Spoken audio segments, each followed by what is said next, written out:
The DJI Action 6 is easily one of the best cameras that I've used this year, but it isn't perfect. In this video today, I'll be answering the most commonly asked questions about the camera, but stick around to the end because I'll be covering the downsides that might be deal breakers for you.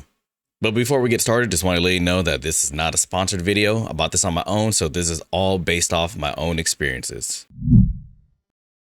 One of the most common questions I see getting asked is the Action 6 good for vlogging? The answer to that is absolutely.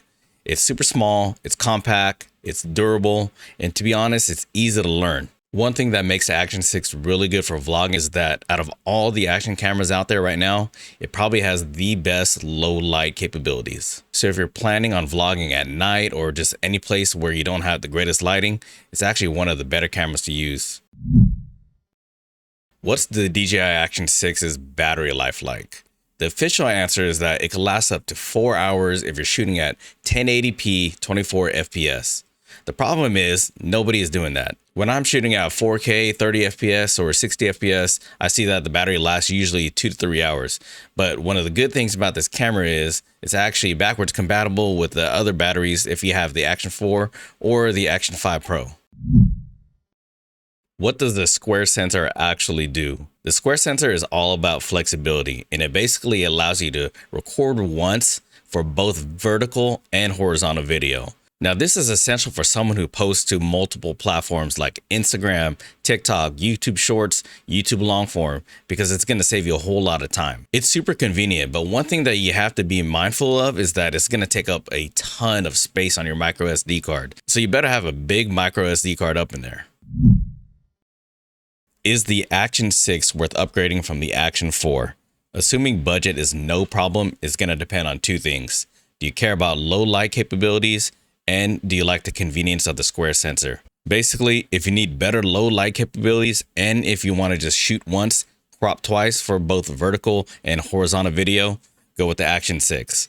If that's not the biggest thing to you, the Action 4 is still super viable.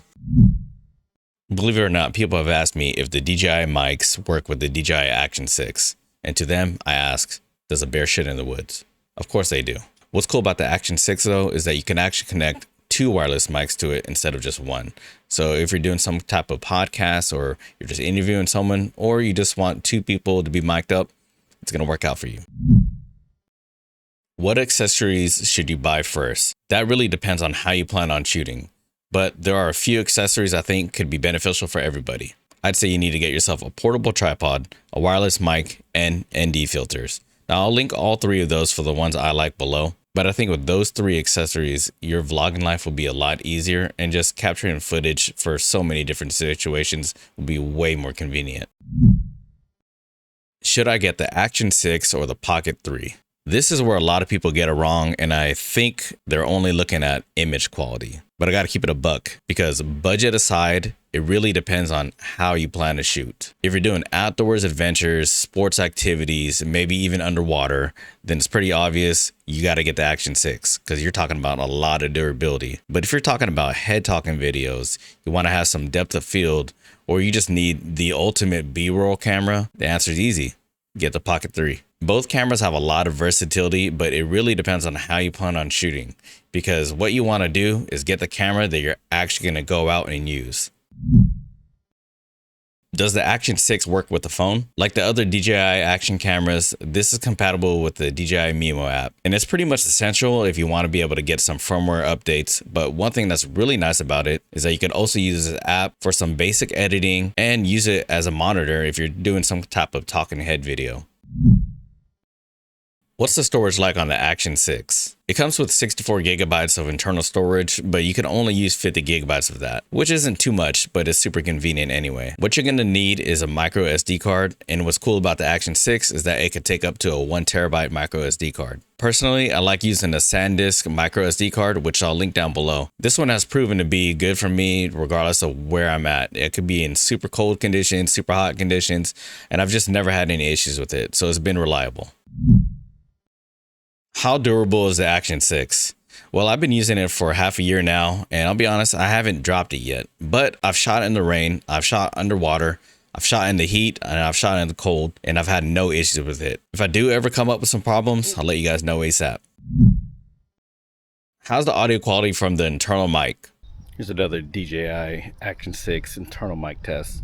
I'm just chilling at a park. There's just a slight breeze. All right, so now I'm using the DJI Action 6 with the mic mini. It's right here, right below me. How does it sound? I don't have the noise canceling on. There's just a bunch of chatter, some light wind. I'm over here in San Francisco. All right, so I went off and got some Korean spicy fried chicken. I'm hoping this is good. There wasn't a line or anything there, so I'm like, do people not know what's good with this place, or is it just not that good? Yeah, man, I'm pretty excited. Okay, so we got a churro funnel cake with cinnamon sugar, has Nutella, banana, and we got a scoop of vanilla ice cream. Let's go.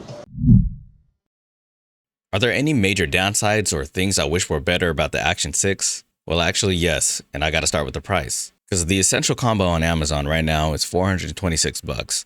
And yes, the Action 6 comes with all the premium features and pretty much is the top of the line action camera right now. But you got to ask yourself, do you need all those features? Because if you don't, there may be some other options out there that might be more budget friendly for you.